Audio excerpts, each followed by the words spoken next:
majira ya saa 3 asubuhi katika Mahakama Kuu ya Tunguu Zanzibar, kesi ya mtuhumiwa Khadija Shabani Ali aliyemcharanga visu mke mwenziwe. Mei 14 mwaka 2025 ni siku ya kusikiliza mashahidi wa pande mbili.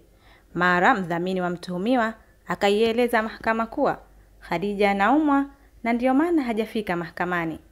Kauli ya mdhamini huyo haikumpendeza Jaji Aziza Idi Swedi anayesikiliza kesi hiyo na kuamuru mdhamini huyo kuwekwa ndani hadi hapo Khadija atakapofika mahakamani ili kuendelea kusikiliza kesi hiyo. Kufumba na kufumbua, majira ya saa 4 asubuhi Khadija akawasili mahakamani hapo, na ndipo Jaji Aziza akaridhishwa kuwa Khadija anaumwa na kuhairisha kesi hiyo hadi tarehe 11 mwezi Juni mwaka 2025. Licha ya kuhairishwa kwa kesi hiyo, mtuhumiwa na mdhamini wake wamepewa onyo kali kwa kilichotokea siku ya leo kisijirudie tena, cha kutofika mahakamani bila kutoa taarifa.